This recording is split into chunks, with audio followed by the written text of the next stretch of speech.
Welcome back to Tales of Two Bros. I am Angel, I'm Adan. and this will be our marvelous review of Ms. Marvel. I don't have any music for her. Okay, that's racist. I guess.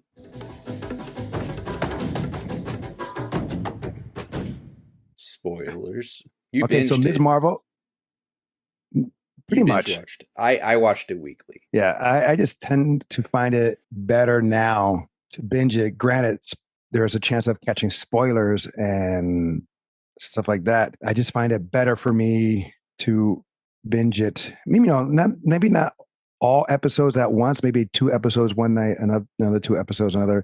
6 episodes for this series, Mm-hmm. and I just find it a little better for me because sometimes what I'll do is watch the episode again anyway to watch the next episode. I thought, why not just do it back to back in that sense, be it 2 episodes or all the episodes. I know very little about Ms. Marvel. Mm-hmm. I know some things, and I know that the premise how she got her powers in the comic books is not how it's here in the show. In the comic book, we've seen it similar in Agents of S.H.I.E.L.D., how people got powers at towards the end of the season. I think remember how many seasons Agents of S.H.I.E.L.D. went? I think season 5, where the Eternals. Inhumans. You're combining Inhumans with Eternals. Right, I know. But the Inhumans, they gave people powers with a mist. The Terrigen Mist, yes. Correct me if I'm wrong. That's how Ms. Marvel got it similar. It was a mist that she got hit with. No, that's exactly how it happened. She's an Inhuman in the comics. So Okay. I can't remember if it was before or after Black Bolt releases the Terrigen Mist bomb, but the mist got through the city. She got turned, and she would. At first, she didn't know what she was, but it was discovered that she was Inhuman. So they're pretty much retconning. I'm sorry. So they're like, I just forgot what I was going to say. Well, we were talking about like how her origin, and they gave their mist. Right, but I'm just saying, like, I just totally forgot what my train of thought was. Because I have a lot of on my brain right here about this show. I think the show was awesome. I think Kamala, amazing actress. I think she embodied the character, being an immigrant, not an immigrant, but maybe a first generation immigrant in the US, someone trying to find her own place in the world or her world, coming of age, a superhero fan. And I like the story also in the reality of the actress. She is a big Ms. Marvel fan. She dressed up as Ms. Marvel in school and for Halloween. That was her character. Why? Because she recognized herself in Ms. Marvel and this character. I think everyone was great. The acting was up there. I know there's some people that hated the show. I don't know, because it's not your typical white person playing the lead, or the religion factor. I don't know, but I personally did enjoy. What about you? What was your take on the show initially or overall? Overall, I did enjoy the show. A matter of fact, initially I enjoyed it too. From the first episode, I kind of dug it. It was definitely a change of pace of what your usual Marvel formula kind of pacing of the show is. And you're right, the influence of who she was in real life led over with who the character is. They're basically very identical. Like in real life, she was an MCU fan. She was a Marvel Comics fan. She has her own like reviews that she does online before she was hired by Marvel. So she was reviewing the MCU movies, and she was like a film buff. Good on her that she got that role, and like, you're doing what you want to do because people recognize that you love doing what you do. So that's perfect. And yes, there are changes from the character, which are very noticeable changes, but it works. I'm kind of okay with the change that they made to the Inhuman background for her, because I'm not a fan of the Inhumans. So the show or the characters? Because I know the show was both. Like there's some highlights for the Inhumans in the comics, but really there's nothing that, except for maybe 1 or 2 moments, there's nothing that really stands out for Inhumans as a character. Is like the Eternals. Nothing stands out for the Eternals for me in the comics, Right. just like with the Inhumans. They're noticeable. They're powerful, but are they necessary? Well, it's because like everyone's powerful. Everyone has a talent. It's not like this. It's not a mix where one is regular strength and then others. They're all like have yeah. The argument. Well, we'll get to that argument too, because you could say the same thing about mutants, but everybody loves mutants. Kardak had like normal strength. He just saw flaws. Medusa had strong hair.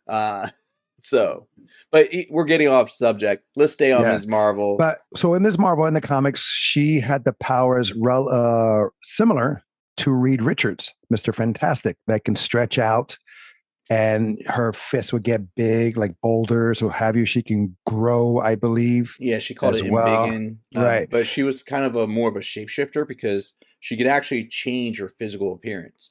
It's a little bit more difficult. Oh, I don't remember that. Yeah, when she first developed her power, she actually looked just like Carol Danvers because she thought she was in a dream and her body responded that way. So then when she that's right. Yeah. That's right.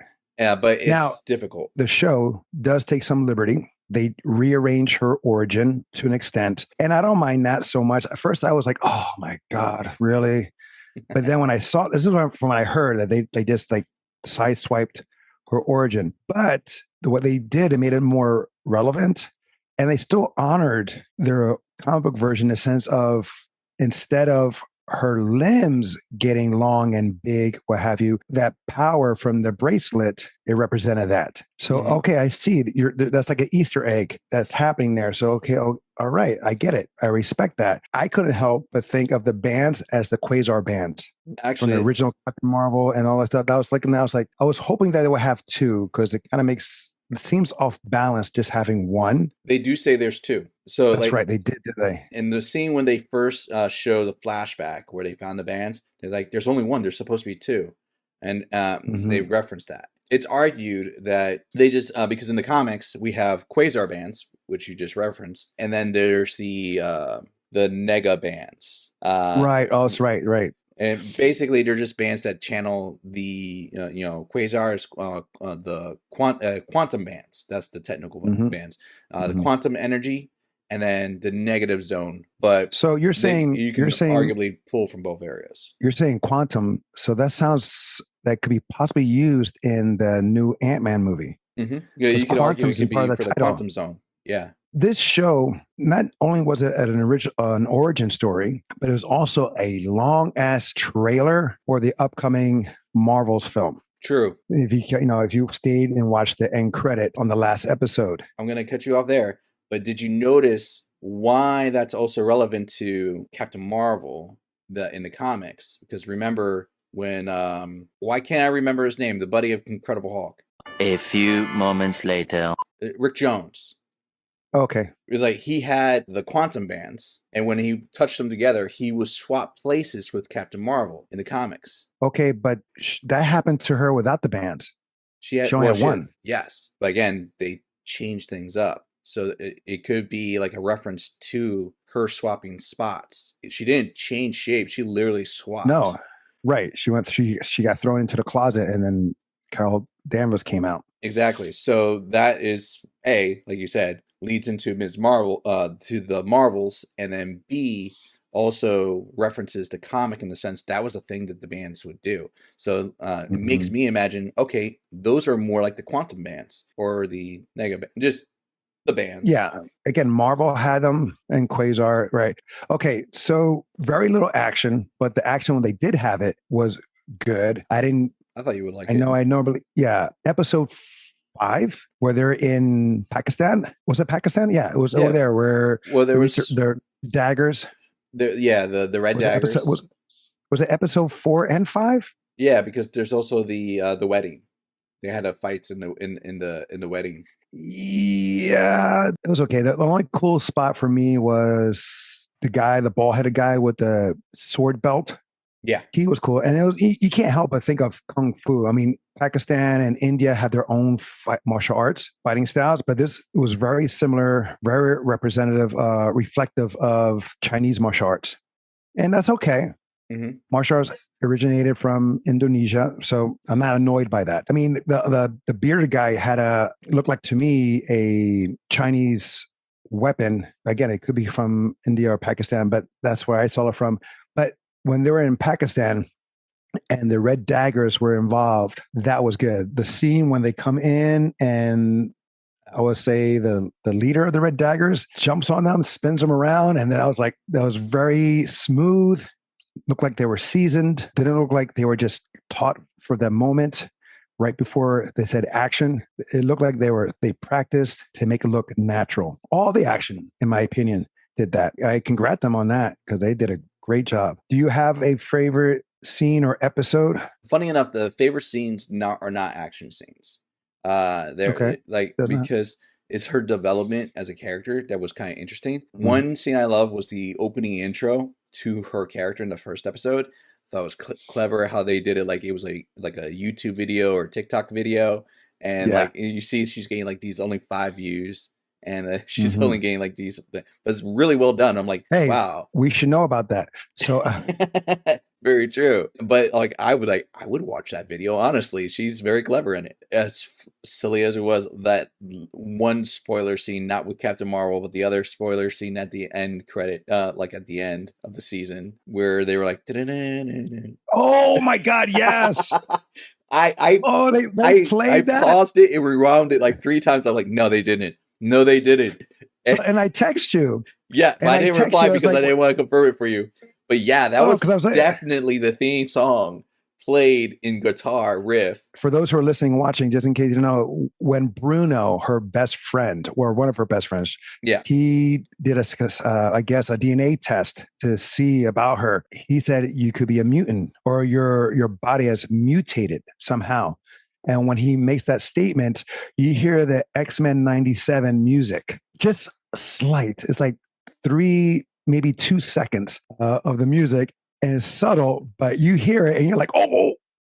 So you can claim or come to the conclusion that either she's going to be part of the X-Men instead of the Avengers, or that the X-Men is coming. And we did hear that music in Doctor Strange Multiverse of Madness when Professor X was introduced. True. But everybody So argued now- that like that's a different universe, where this is of course. actually in the main MCU universe. Oh, that's what I wanted to talk about. The girl who plays Kamala, and I apologize for not knowing her name off the bat, but she, in an interview on the red carpet, I guess, in the premiere of Ms. Marvel, that she argued that Kevin Feige was incorrect, that this MCU is not part of the 616. It's part of the blah, blah, blah, blah, blah, blah, blah, blah. She gave like a long ass number sequence. Yeah. And then Kevin said, no, it is part of the 616, just a film adaptation of the 616, pretty much. The funny thing about that, she went full nerd on Oh, that. yeah. And because in a dress, in like all Yeah, decked out. Yeah. I would go You with saw her her come over. Yes, Kevin Feige is like the one above all when it comes to the MCU. I give him that. But if we're gonna go full nerd, she is technically right, because in that sense, like if it is the 616, you're gonna be verbatim the 616. Any variation of the 616 is a alternate universe, an alternate timeline, just like how the Ultimates is extremely close, but then it's slightly different. She went full on nerd. And I respect that. So what universe is the Ultimates? I can find out, but her name is, and I may be mispronouncing this, Iman Vellani. And to answer your question, it's Earth 1610 is the Ultimate Universe. Yeah, see, to me, that's more of our MCU, in my opinion, because you have Sam Jackson, who's from that. You have the costume of Captain America in that. You, well, luckily they didn't do the Vision and not the Vision, Quicksilver and Scarlet Witch. That would have been. So Yeah. I got your answer about she is right and wrong at the same time. It's because in Multiverse of Madness, they say that their universe, the universe we watch for MCU, they call it 616. But per the Marvel movies fandom, she's right. It's Earth 1999, and that's off of that, and it's kind of funny. I just find it funny that she's arguing with her boss. Yeah, she's like, I'm the bigger nerd. I love it. I was like, oh, no, it's good. I mean, it just shows that how passionate and how much of a fan she is. Mm-hmm. How can you not appreciate it? Also, this series takes place after, of course, Endgame. Mm-hmm. There's no, well, until the end, there's no real directness to what happened previously. Just like Moon Knight was not connected directly. Correct. Or I don't think it was even direct at all. I think Or it's this supposed one- to be before No Way Home. What is? This one. So it's like Oh. before the Hawkeye and No Way Home timeline, but definitely clearly after the snap. Well, I'm not sure exactly. Yeah, I don't know exactly when this happened, but we just know that she's a big fan of Captain Marvel. That was her role model, and I think that's the only reference we have to that. Also, Avengers Con and that's episode or that scene. But yeah, I mean it's kind of cool that they didn't focus again, because we had WandaVision, we had Falcon and Winter Soldier, Hawkeye, What If, True. and what other besides that, and then we had Moon Knight that took a left turn, and here this one is like on the path, obviously, especially at the end. And this is part of phase 4. It's just, again, I always refer to Star Wars that I love the Star Wars genre universe, but I'm tired of always going back to the Skywalkers. The status quo. That's why The Mandalorian is so good. And Visions is so good. It doesn't stay locked on a limited amount of characters. The MCU is a huge universe. So is the Star Wars universe. That is huge. There's multiple characters out there to explore, to find. And this is refreshing. Because if we keep going and going and repeating the same characters, you're just recycling water. And after a while, it's going to taste bad. That's what I liked about this. Now, granted, She-Hulk is coming. We're going to see Bruce there, maybe some other, and then not just Bruce, but Abomination, repeating them. That's what I like about this. Again, it's just refreshing new characters. My favorite episode, to go back to that, is episode 5, due to the action. And we're learning in episode 5, in episode 4, I believe, to both. Yeah, we did a lot of learning throughout almost all the episodes, really, for the most part. But episode 5 gave us more universe build. Right. And they're showing how the bands came back, and we learned that it's Kamala that connects the family. It was her that went back in time. Well, that's actually episode 6. Because at the end of episode 5, she gets sucked back in time. But in episode 6 is when she meets her her great grandmother. Because there's 7 episodes. No, there's 6. 6? Yeah. Yeah. Yeah, there's only 6 episodes. I got lost in my time, man. No, because that's episode 6. It felt like episode 5 was the finale to me, because she's being chased by who's that group? Are you talking about the clandestines or the yes, which that's a thing in the comics too, the clandestines. Right, they're trying to get her to go back to their homeland. Yeah, and here we go. That's a multi-universe episode. Aspect as well. Multi-dimension. It's like trying to go back to Asgard. It's not like alternate universe, but it's a dimension that exists in our universe that we just don't see. Oh, that's right. Right. That's what he explained that. The guy from Red Daggers explained that. Yeah. But that ending, when they were all taken down, it felt like that was it. You could have rolled the credits. You could have done it. You could have added at the end credits. It just felt like that. And then you could have had the son possibly be the new villain for another season. True. Because his mother died while fighting Kamala. That could have been a lead. Right. He didn't know, because he knows that his mother died, but he wouldn't know how he died. That he knows that Kamala was there, that either she killed his mother or that she did nothing to save his mother. So that could have been that animosity or that anger or hatred towards her. And that could have been a nice story arc for another season. True. But episode 6 didn't really feel needed, in my opinion. That's the least favorite.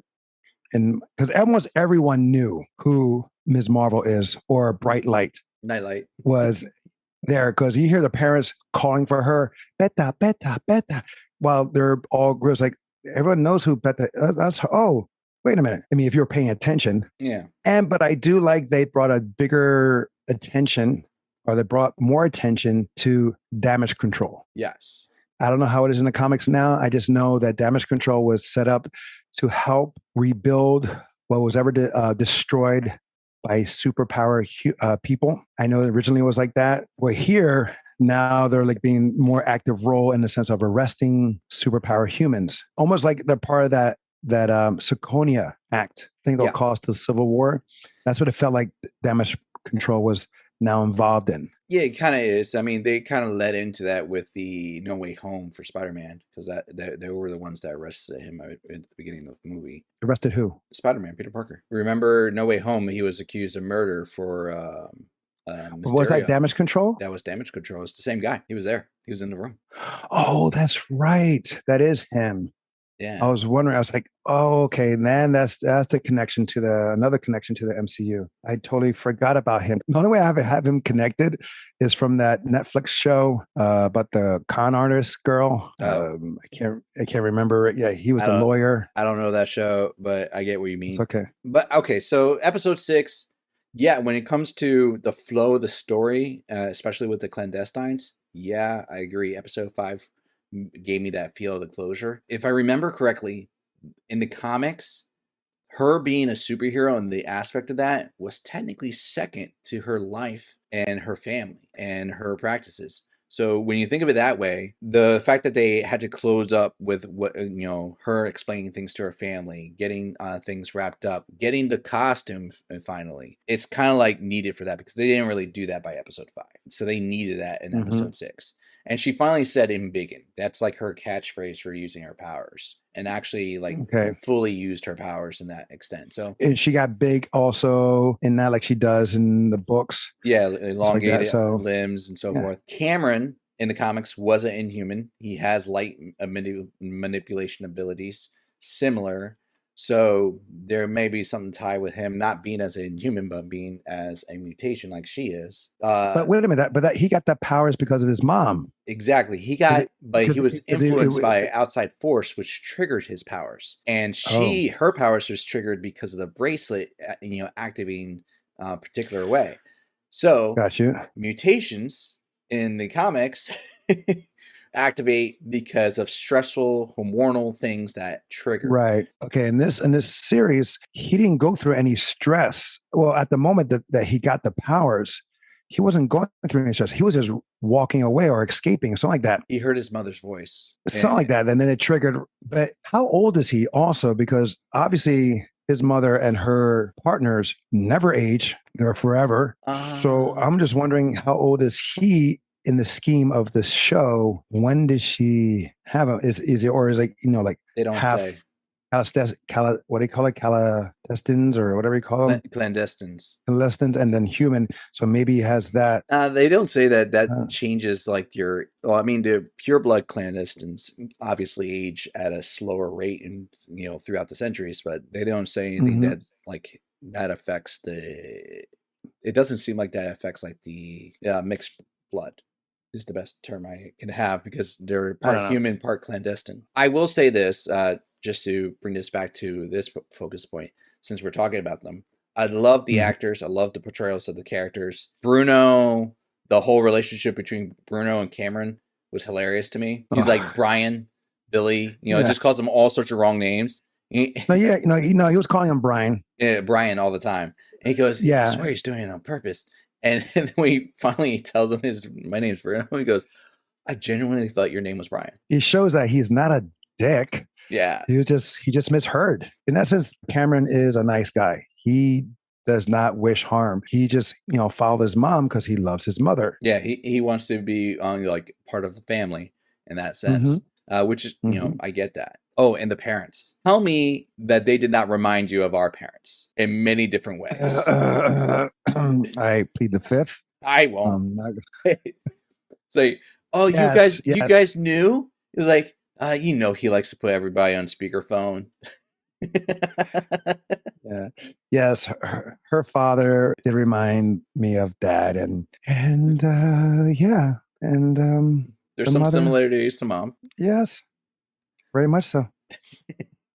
but good ways. I'm just going to keep it like that. What this show did, and they did it very well, is they put the aspect of what it is to be Muslim. Yes. Of course, you can't get the whole thing. You get a good feel for it. Community within that Muslim culture, regardless of any religion, family is family. And there is some similarity. We all can relate to that. Like we just mentioned, their parents are very similar to our parents. Oh, they also looked at sexuality or sexual orientation, because you do have, I believe, Nakia is gay, and you see that mixed marriages. I don't remember her saying she was gay, but I think she was. You have the boy who likes the girl, but the girl just sees him as a friend.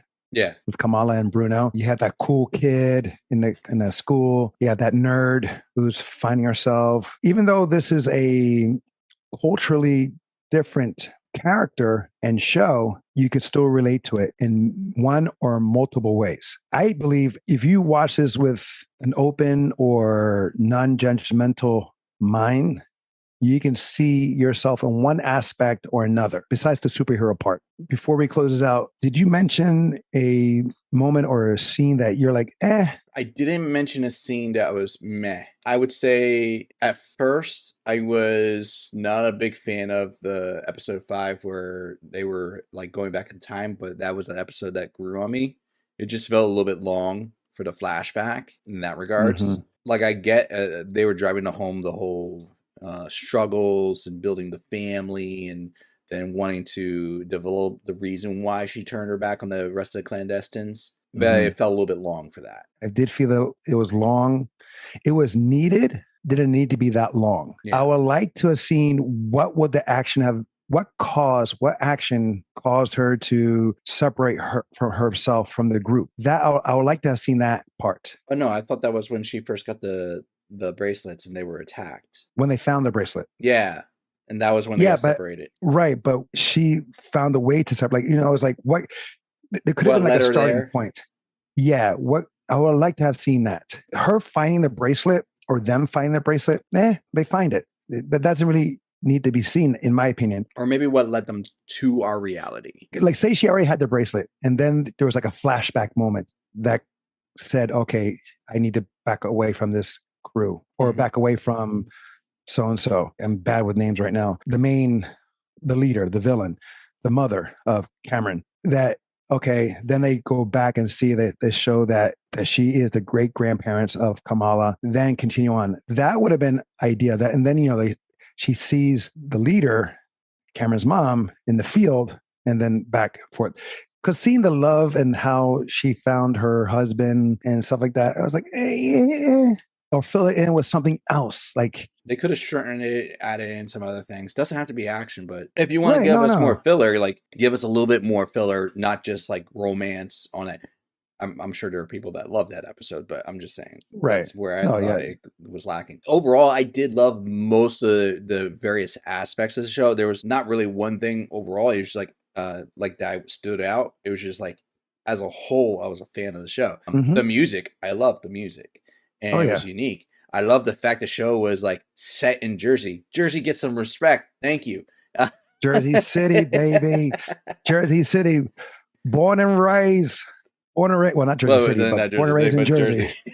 But I did live in Jersey for Jersey City about a good year. Definitely a good year. Adventures Con seemed kind of cool, but again, not, because it was like, it's so dark. It was a night party. I know, but inside the tent or inside the hall is never that dark. It's bright. If you've ever been to a Comic-Con, it's never dark. It is always bright where you can see everything. But I know for the sake of the show and aspect and cinematography, they make it darker. Rankings in the sense of MCU shows, where are we? Okay. I would probably... might say this is above Hawkeye. Wait, where did I have Hawkeye? You had it below Loki, or maybe What If? Oh, Moon Knight was below Hawkeye. That's right. Was it? I can't remember my scale now. There's so many. Well, okay, let me go first then. Loki, it's never leaving number one until it's locked in there. I'm firm about that. Number one. Then you have What If. We're gonna need to start writing this down. No, that's fine. All I know is I know what's number one, and I know what's at the bottom. Okay. That's all I do know. But because in aspect of time, things can change, and that's okay. So Loki, we have, I'll say what if, okay?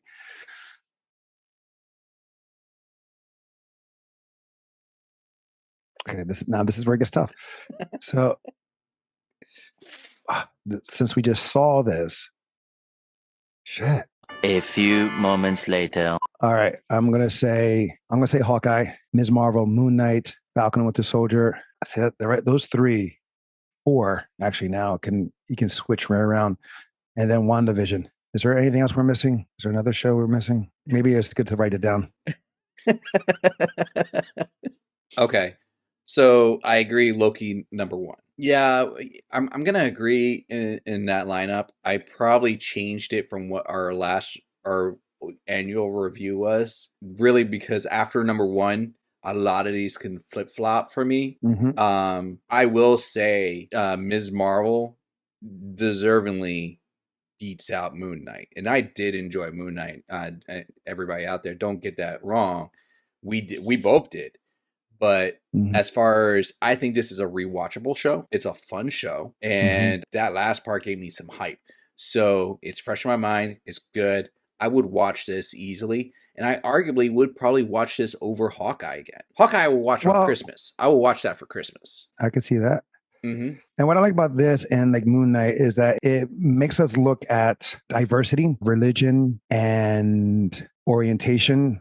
Because Moon Knight, he's a Jewish character, an Egyptian too. Well, and also Moon Knight, because he's, in my opinion, he's Latin. He's not just Jewish, he's Latin Jewish or Latino Jewish. So you have that. And here you have with Ms. Marvel, the Pakistan and Muslim community. Also, again, sexual orientation. And that's good. I think we need more of that because we can't just have straight white people in everything. It used to be like that back in the 40s and 50s, 60s, 70s. That started changing in the 80s and to now, where diversity is important, especially in a melting pot of the United States as it is. That's why I appreciate Moon Knight and Ms. Marvel in that aspect. Yeah. Okay. Now, obviously, we think it's both worth the watch.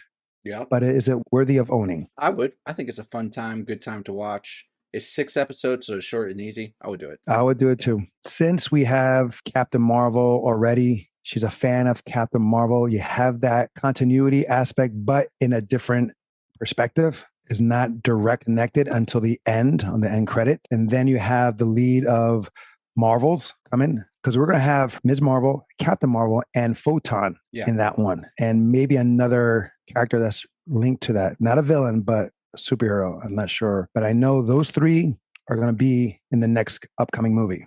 Sure. So, and then if say they do a box set, that'd be kind of cool. All right, guys, that's going to be it for us. This is our marvelous review of Ms. Marvel.